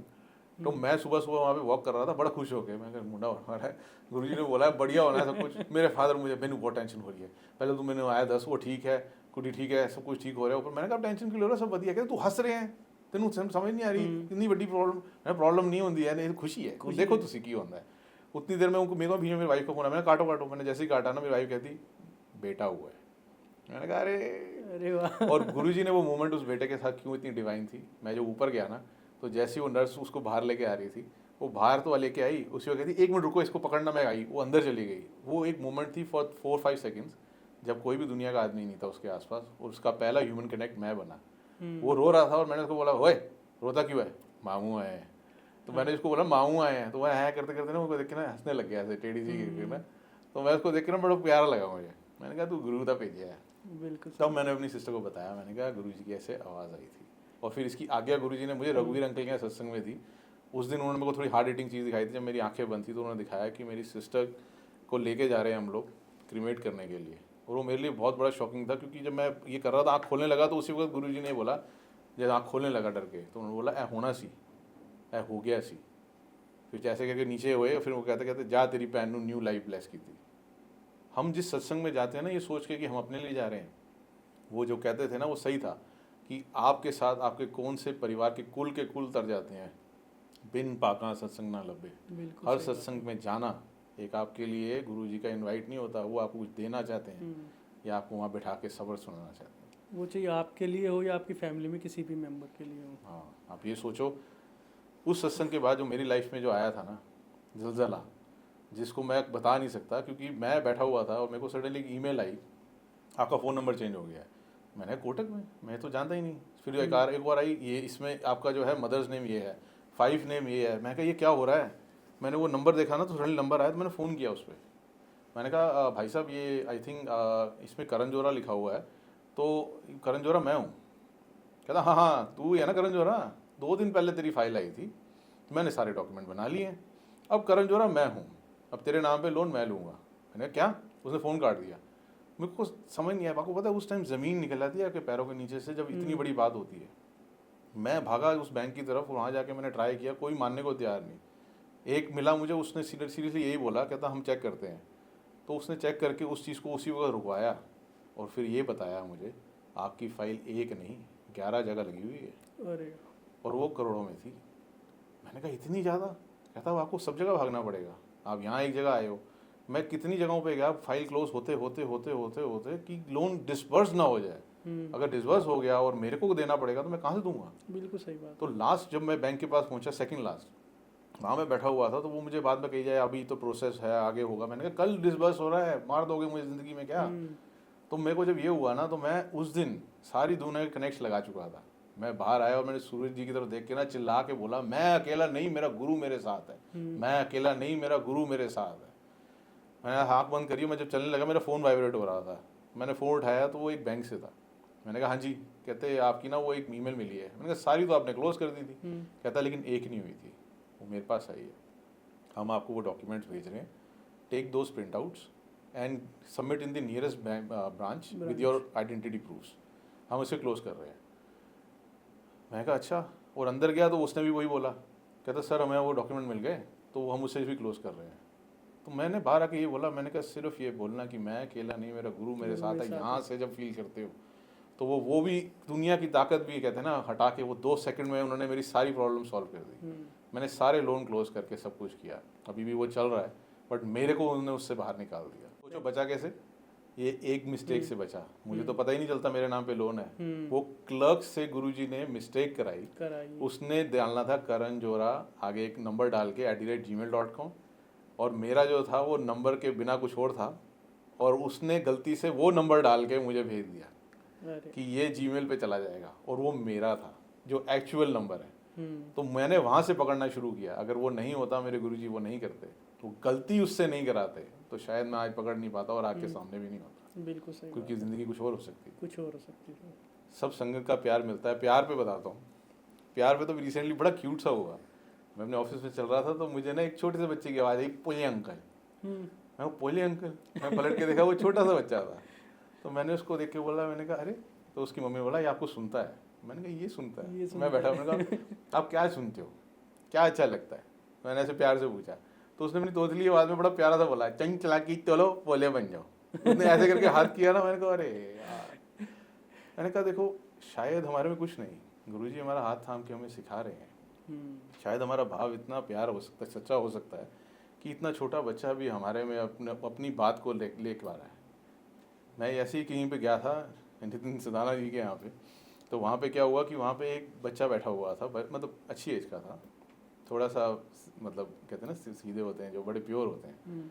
तो वो बैठा हुआ था, मैं अंदर आके बैठा, मैंने आँखें बंद करी ना तो एक आवाज़ आई जैसे, मैंने कहा पता नहीं क्या हो रहा है। मैंने देखा वो ना गुरुजी को ऐसे पुछियाँ करता जा रहा था। अच्छा, ये क्या भाव होगा सोचो। वो ऐसे करता जा रहा, तो उससे मेरी तरफ देखा ना तो मुझे क्या था, मैंने कहा हाँ जी क्या। मैंने कहा अच्छा। मैं खड़ा हुआ ना, ऐसे किया मैंने, वो आ गया। इतनी क्यूट हक दी ना उसने मुझे, अरे वाह, मेरे यहाँ ठंड पड़ी। तो मुझे वही लगा, मैंने कहा गुरुजी ये सेवा ही है। जो एक इंसान को कुछ ना होते हुए भी प्यार दिला दे। क्योंकि अगर आपका भाव सच्चा ना तो आपको वो भी मिल जाएगा जो आपकी किस्मत में नहीं है। नहीं है। वो कहते हैं कि अगर आपको अपनी किस्मत लिखवानी है तो उसके कई तरीके हैं, आपको देखना है कि आप किस तरीके से लिखवा सकते हो।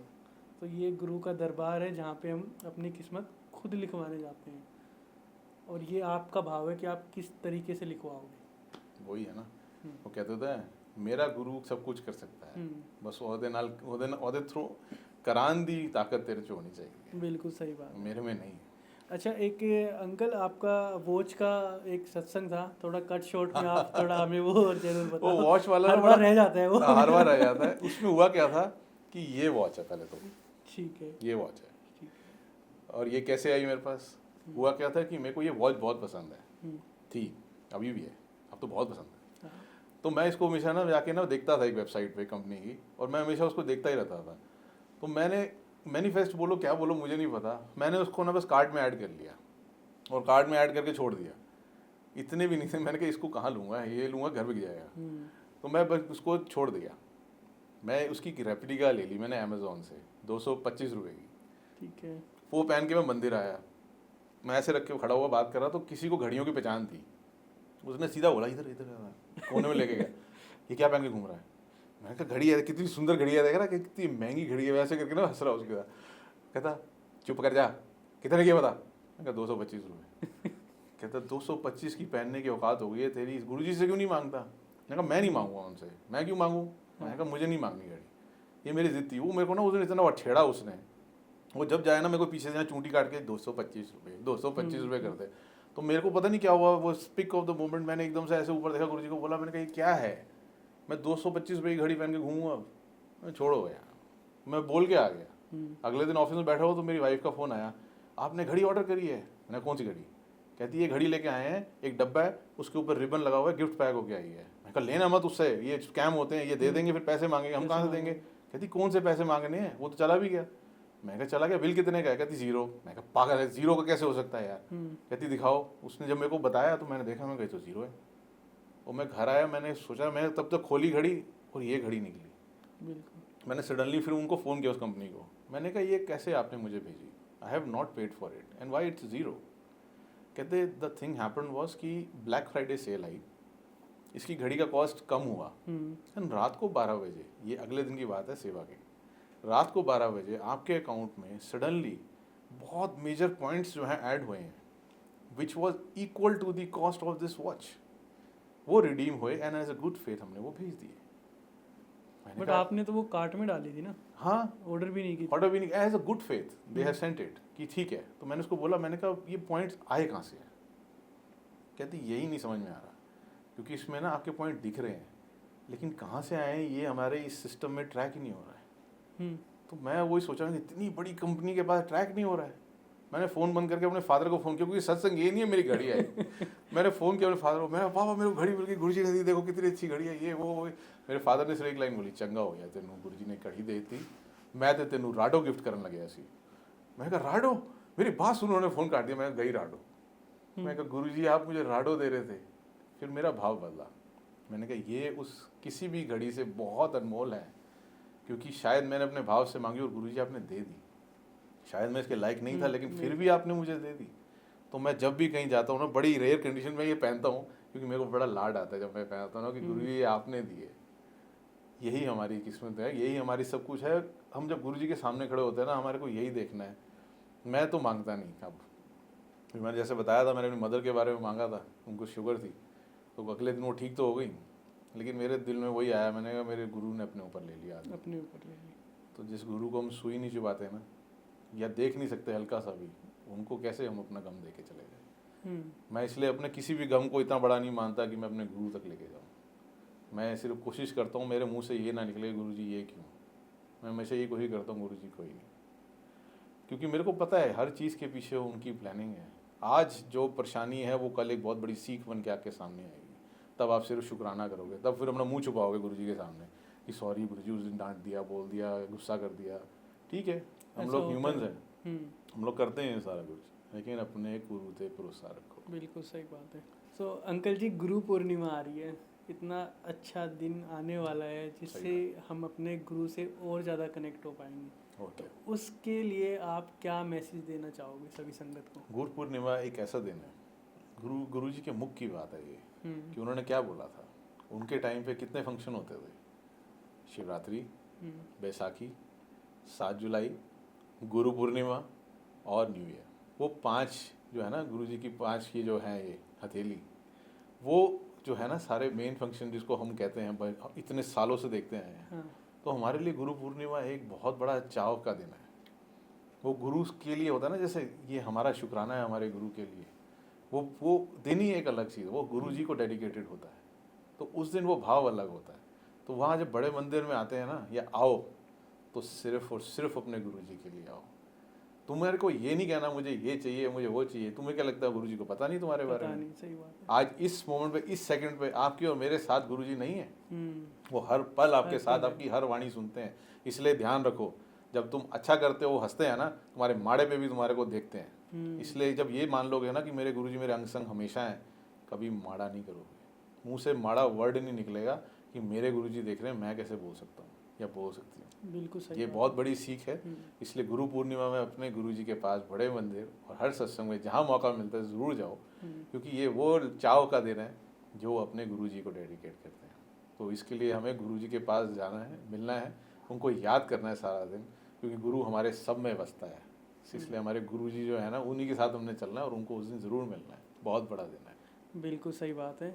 और अंकल जी, शुक्राना को लेकर आप क्या बताना चाहोगे संगत को? शुक्राना मतलब किस तरीके से करना चाहिए, उसका एक प्रॉपर वे क्या है, कि लेसन उसके पीछे का क्या है? को ना लेसन या कोई ज्ञान नहीं है, बट मेरे को इतना पता है कि गुरु जी ने मुझे एक इंसिडेंट ऐसा दिखाया था कि मेरे को शुक्राने का मतलब बताया।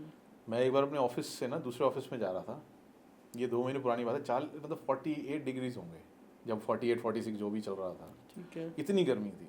उस गर्मी के अंदर जब मैं जा रहा था ना, तो मैं अपने आप कोर्सा हो जाना, इतनी गर्मी में कैसे आदमी चल सकता है। यहाँ से वहाँ जा रहा हूँ। मैंने ना वहाँ देखा एक बुजुर्ग आंटी बैठी हुई हैं, वो ऐसे चुन्नी करके, ऐसे उन्होंने वो रखा हुआ है जिसके अंदर वो सीमेंट को छानते हैं। बिल्कुल धूप में वो सीमेंट छान रही है। मैं जाते जाते, मुझे क्या भाव आया मुझे नहीं पता, मैंने ऐसे पलट के देखा ना, तो उनके चेहरे पे मुस्कुराहट थी। वो हंसते हुए ऐसे हर रही थी, बहुत मस्ती में जैसे। तो मैंने उनको भी बोला, अम्मा बड़ी खुश हो, सब ठीक है? कहती है, अरे शुक्राना है, हमें तो शुक्र है कि इस उम्र में भी हमें नौकरी मिली हुई है बाबूजी। हमें तो इस बात की शुक्र है कि अभी हम यहाँ से अपने घर जाएंगे, अपने परिवार से मिलेंगे। हमें तो इस बात की शुक्र है, रात को जब मैं सोऊंगी, अपने घर पे सोऊंगी, तो सुबह उठूंगी तो फिर मेरे पास दोबारा नौकरी है जहाँ पे मैं आऊँगी। और मेरे को उससे ऊपर कुछ नहीं, मेरे को तो हर पल का शुक्राना है। तो मेरे को ना उसकी बात ऐसे लगी, मैंने कहा मैं कुड़ता हुआ जा रहा हूँ और ये धूप में बैठी हुई हैं और ये उसको शुक्राना बता रही हैं कि हर पल दिया हुआ गुरु का शुक्राना है। उससे जाके पूछो जो हॉस्पिटल बेड पे लेटा हुआ है, जो अपने आप को ये कह रहा है कि मुझे गुरु जी प्लीज़ कुछ और पल दे दो, मैं ये सब कर सकूँ। आपको पल ही पल दिए हुए उन्होंने, उनका यूटिलाइज करो। नाम जाप, जैसे अब आपने बताया कि वो जो भी लेडी थी, वो इतनी भरी गर्मी में और उसके बाद भी खुश होके वो अपना काम कर रही थी। सोचो। और सबसे बड़ा बात क्या हुई थी सत्संग में, कि ये सत्संग क्यों बन गया? क्योंकि मैंने अपने जब एडमिन में फ़ोन करके बोला, मैंने कहा यहाँ पे आप कंस्ट्रक्शन करा रहे हो बिना पूछे आजकल, हाँ छोटी छोटी टाइलें लगाते हो, पूछते नहीं, मतलब मैं हंस रहा था ऐसे। कहते कहाँ पे? मैंने कहा वहाँ हो रहा था, और इतनी बुजुर्ग आंटी बैठी हुई है वहाँ पे, तुम्हारे को इतनी शर्म नहीं है कि यार उनको थोड़ी छाँव में बिठाओ? मैंने कहा ऐसे नहीं करते यार, हम लोग इतने ब्रूटल नहीं है। कहता ये पहली बात तो ये है सर, मेरी बात सुनो, हमारे यहाँ कोई कंस्ट्रक्शन हो नहीं रही। दूसरी चीज़, अगर कंस्ट्रक्शन होती भी है, तुम्हारे जो है काम के एडमिन में इतने लोग हैं, वो ही करते हैं, हम बाहर से किसी को नहीं बुलाते। जब उन्होंने बात बोली ना, मैंने कहा वो ही, फिर वो कौन था? मैं कहा ये इतना बड़ा लेसन आपने दिया मुझे आज। हर पल का शुक्राना करना चाहिए, क्योंकि ये मेरे गुरु का दिया हुआ है। तो वहाँ से सीख मिली। वो सीख वो खुद दे के गए, क्योंकि मैं कुड़ता था, मैं अपने ऑफिस टू ऑफिस जाता था, ये क्या है, ऐसे है, ये क्या काम आ गया, वो क्या आ गया। रजा में राजी रहना है, लेकिन कभी कभी आपके वीक पॉइंट्स भी तो आते हैं। बिल्कुल सही बात। तो कौन हाथ थामता है? गुरु जी, वो आपको लेके जाते हैं। ये मैं हमेशा बोलता हूँ, ये गुरु जी प्रैक्टिकल गुरु क्यों हैं? वो आपको प्रैक्टिकल एक्सपीरियंसेस में डालते हैं, सो दैट आप वहाँ से लर्न करके और इम्प्रूव करके बेटर होके आगे बढ़ो। उनका काम आपको सिर्फ और सिर्फ आगे बढ़ाना है।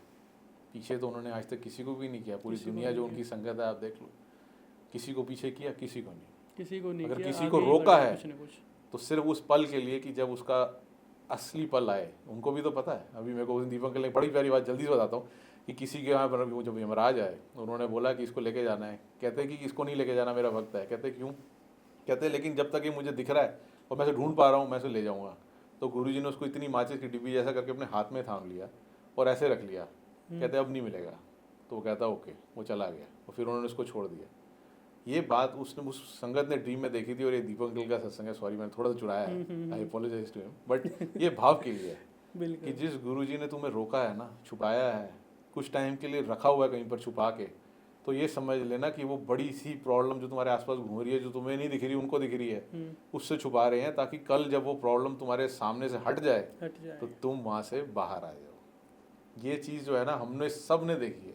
आपने मेरी अभी जितनी भी जर्नी सुनी उसमें मैंने सिर्फ गलतियाँ करी हैं।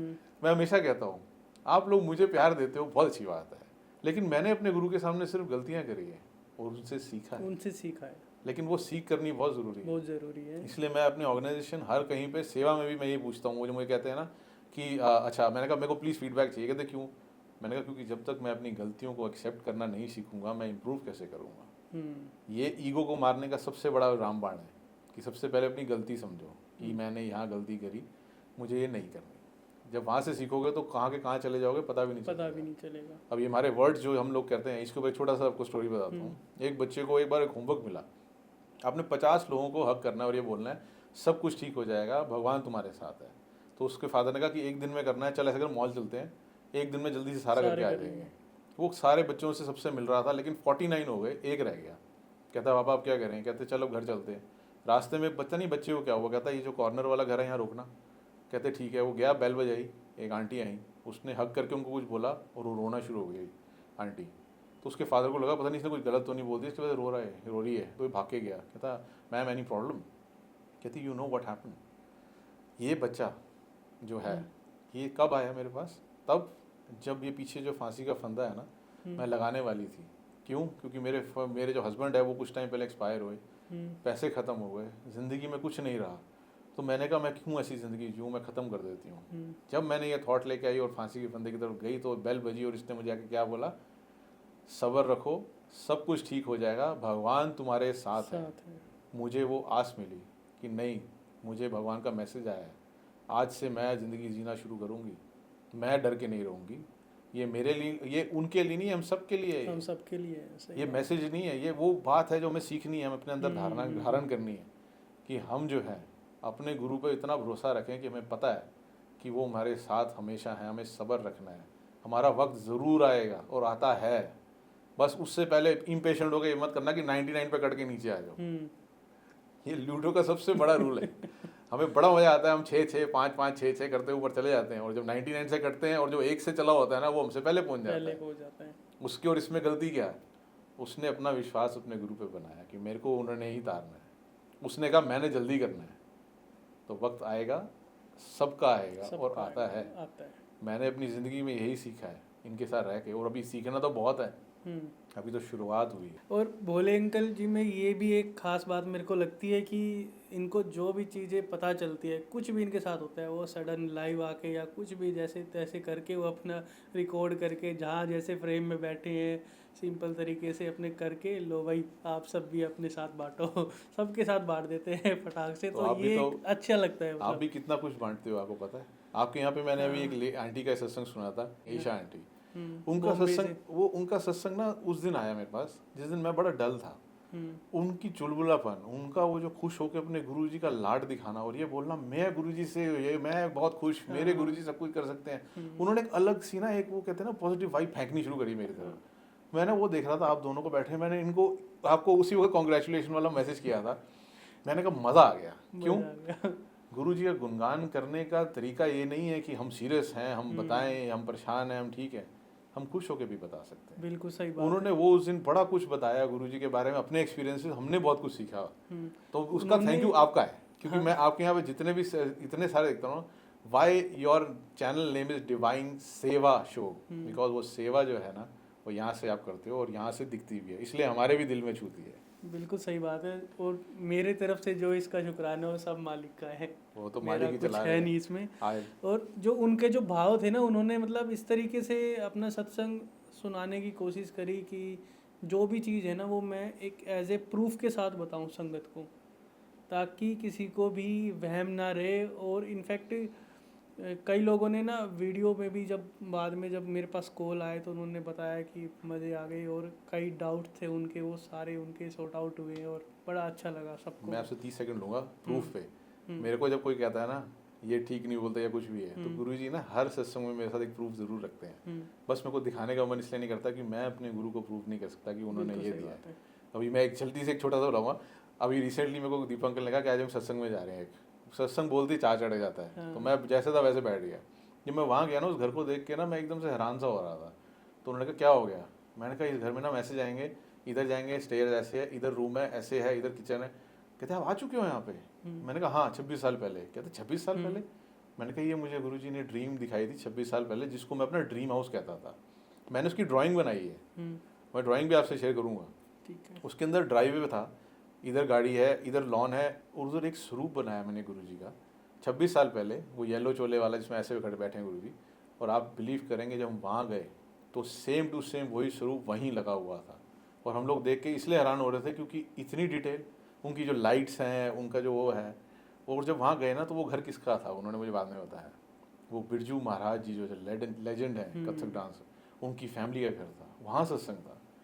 क्या लाड मिला होगा आप सोच नहीं सकते। वहाँ पे उनके घर में इतनी प्योरिटी से उन्होंने किया था, इतना मज़ा आया। इतने हमने गुरुजी के सत्संग शेयर करे। हमने 6 बजे से शुरू किया, सुबह 4:30 बजे घर गए। अरे बाप हमें यही नहीं समझ में आ रहा था मैं नींद होती क्या है। इसको कहते हैं नशा। नशा। जिस दिन आप सत्संग सुनने लग जाओगे ना, ये जो सत्संग होते हैं जो कान में आके बोल के कहते हैं ना शॉर्ट में सुनाओ, एक बार इनको खुला छोड़ो, आराम से सुनाने दो और सुनो, उसको एब्जॉर्ब करो। देखो तो सही गुरुजी ने क्या क्या दिया किसी को, और तुम्हें भी देते हैं। ये कल्याण कैसे होगा, अपने आप को ओपन करो और देखो कि क्या क्या आ रहा है। ये सत्संग के अंदर से यही मेन पार्ट है। मैं हर बार बोलता हूँ, मेरी यही एक सेवा है कि आपको सबको बताना। सब कुछ करना है, सब कुछ है एक प्रोसेस जो भी गुरुजी ने बताया, लेकिन सत्संग sharing is the most important. बहुत ज़रूरी है। प्लीज़ उसे स्किप ना करें या फिर उसको शॉर्ट ना करें, उसको करें, उसको करने दें। जिसको जो बैठता है और जो रस लेने लग जाता है ना, उसको टाइम का पता ही नहीं चलता। वो टाइम ट्रैवलर हो जाता है। उसको यही नहीं याद रहता कि कैसे पूरी रात में कर्म कट गए। जैसे वो शिव जी के साथ उसके कर्म कटे ना पूरी रात, हमें भी पता नहीं चलता हम अपने महाशिव के साथ अपने कौन से कर्म काट के कहाँ पहुँच जाते हैं। क्या पता उस टाइम पे हमारे साथ क्या होना था जो उन्होंने वहाँ बिठा के काट दिया। क्योंकि आज्ञा तो गुरु जी की होती है, हमारी तो आना भी नहीं होता, जाना भी उनकी मर्जी होती है। बिल्कुल सही बात है। जो हम आजकल जो चल रहा है चीज़ें कि 1.5 घंटे 2 घंटे सत्संग कर लिया, उसके बाद शेयरिंग नहीं होनी और ठीक है okay tata bye bye see you, तो ये चीज़ें होती है। तो इसलिए ज़रूरी है कि सत्संग शेयरिंग करो, और ताकि उसी में ही सारा रस जो है ना उसी में छिपा हुआ है। अगर आप सत्संग शेयरिंग कर रहे हो, अगर सामने संगत बैठ के सुन रही है, तो उससे बड़ी बात कुछ है ही नहीं। चलो मान लिया कि सत्संग आप सुना रहे हो, सामने संगत बैठी है, वो पूरा आपका सुन नहीं पा रही, लेकिन कुछ ऐसी आपने बात बोली, ओनली पूरे सत्संग 1 घंटे की में से आपको कुछ 2 ऐसी बात बोल दी जो उसको समझ में आगे क्लिक हो गई, तो क्या अब तक उसी में उसका कल्याण हो जाना है। आप सोचो कल्याण पे एक छोटा सा बताता हूँ, मैं छोटे छोटे करके बड़े सारे कर दिए मैंने। तो जब मैं एक संगत के यहाँ गया था, तो मैं जाके ना आराम से माथा टेके सबसे पीछे बैठ गया। आप सोचो वो बैठी बैठे उसने ना बुलाया उनको, कहती अंकल इधर कोई करण औजला भी आए हैं जिनके आज सत्संग होंगे। तो उनको गुरुजी ने बुला के बोला आज से तू करण औजला दे सत्संग सुनेंगी। तो उन्होंने बोला नहीं करण औजला तो नहीं, हमने यहाँ पे करण जोरा को देखा है। तो उन्होंने जब बोला कहती हाँ हाँ शायद जोरा ही था। तो वो औजला जोरा थोड़ा सा उनके लिए कन्फ्यूजन था, क्योंकि उन्होंने कभी सुना नहीं है नाम। तो उन्होंने बोला 1 मिनट रुको। वो गए, मेरे पास आया, कहते महाराज का हुक्म है सत्संग सुनाना है। तो मैं जब बाहर आया तो ये भी महाराज का अभाव होता है। एक संगत जिसको कुछ नहीं पता मेरे बारे में, मैं उसको नहीं जानता, वो करण औजला को ढूंढ रही है और निकला करण जोरा। ये महाराज ने उसके ड्रीम में डाला, औजला उसको समझ में आया जोरा। अब बताओ ये कितना बड़ा गुरु जी का पावर होगी जो घुमा के आपको वहाँ पे लेके जाती है। बिल्कुल सही बात है। सत्संग सुनाने की आज्ञा भी महाराज देते हैं और सुनने की तो है ही। सुनने की एक ड्रीम में आई हुई चीज़ें और फिर उसके बाद वो रियल में होना, और रियल में होना आपके सामने और सारी संगत के सामने और एग्जैक्ट उसी बंदे के सामने आना और उसी के साथ मिलना, सत्संग सुनना। तो ये मतलब लाड ये गुरु कोई जी का है, हमारे में तो कुछ भी नहीं। आम बात तो है नहीं। हमारे में कुछ भी नहीं कुछ है, भी नहीं लेकिन है। जो है वो गुरु जी का है। और आम बात इस नाचीज को खास अगर बनाया है तो गुरुजी ने, इसको कंकर बनाएंगे वो भी गुरुजी। बिल्कुल इसलिए अपने आप को गुरुजी के पास समर्पण करो ताकि पता चले कि जो गुरु ने दिता ओ सही। तभी तो मैं कहता हूँ ये सेवा जो यहाँ की बख्शी है ना, ये तब तक है जब तक सेवा है। जिस दिन ये बेच दी ना, उस दिन ये करण जोहरा भी बिक जाएगा। मेरे को इंस्टाग्राम पे किसी ने लिखा आपको कोलैबोरेशन करने के लिए ना आप आए, आपको ना इतने पैसे मिलेंगे, ये करेंगे वो करेंगे। मेरे को पहली बार आया ना तो मैं बड़ा अजीब सा हूँ, मैं कहा ये ऐसे पैसे कमाते हैं लोग। मैंने उसको लिखा, मैंने कहा आप मुझे पैसे क्यों दोगे? कहते हैं आपको बस ये आके बोल रहे हैं कि ये जो है ना ये दिन बड़ा खास है और ये पूजा करनी है। मैंने कहा मैं बताऊँगा? कहती हाँ। मैं मेरे को कुछ नहीं आता, मुझे तो ये भी नहीं पता जिसका नाम ले रहे हो पूजा का, ये पूजा क्या है? मैंने नहीं आपको सिर्फ बोलना है। मैंने कहा नहीं ऐसा नहीं है। मैंने कहा आप, मैं रिक्वेस्ट आपको ये करूँगा, अगर कोई ऐसी चीज़ है जो संगत को मेरे गुरु या हनुमान जी या किसी से भी जोड़ दे तो मैं इसे फ्री में करना चाहूँगा। कहती हम इलीगल एक्टिविटी थोड़ी ना करा रहे हैं आपसे। मैंने कहा मैं इलीगल और लीगल कह ही नहीं रहा। मैंने कहा शायद आपने कभी तक मिले नहीं किसी से जो इंस्टाग्राम पे सेवा के भाव से आया है और सेवा करना चाहता है। मैंने कहा तुमने जो पैसे बोले ना मुझे सच में इसकी ज़रूरत है, लेकिन मैं ये नहीं लेना चाहता क्योंकि ये मेरी सेवा है। ये चीज़ को अगर आप मान लो और समझ लो ना अपने अंदर, ये मुश्किल है समझना कि एक आदमी ऐसे कैसे कर सकता है, उसको लाख रुपए दिखा रहे हैं और वो कह रहे नहीं मैं सेवा करूँगा। वो तब आता है जब अपने गुरु के साथ गिरते हो ना बुरी तरीके से, और वो उठाते हैं फिर आपको गिराते हैं और फिर उठाते हैं। वो जो गिराना होता है वो आपकी मैं होती है, उठाना आपको होता है ना, वो गुरु के रूप होता है। मैंने एक बार पहले ही बोला था, गुरु से मिलते ही आपने कहा ना दुख क्यों आते हैं, गुरु जी सबसे पहले आपको तोड़ते हैं। एक फ्लावर वास जैसे ये है, अगर ये आप हो, सबसे पहले इसको गिरा के तोड़ेंगे और फिर इसको सत्संग सेवा सिमरन के घोल से दोबारा बनाएंगे और जोड़ के जिस शेप में लेके आएंगे ना, वो गुरु की आंखों में अनमोल हो जाएगा।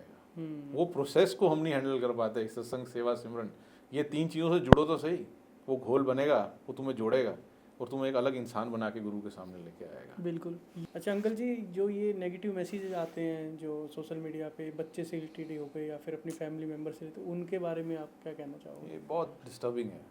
होता क्या है कि अभी आपके जैसे साथ कभी हुआ हो ऐसा? मेरे साथ अभी रिसेंटली हुआ था। मैंने आज तक कभी नेगेटिवली बाहर आके कुछ नहीं बोला क्योंकि मैं हमेशा कहता हूँ कि इतनी नेगेटिविटी है दुनिया में, हर जगह पे, हर चैनल पे, हर कोई कर रहा है। कोई तो पॉजिटिविटी दे, कोई तो सुकून दे, कोई तो चेहरे पे मुस्कुराहट लाए। बिल्कुल सही बात। तो मेरे को होता है मैं नहीं बोलूँगा, कोई बात नहीं, गुरुजी हैं कर लेंगे। लेकिन उस दिन मेरे मुंह से भी निकल गया।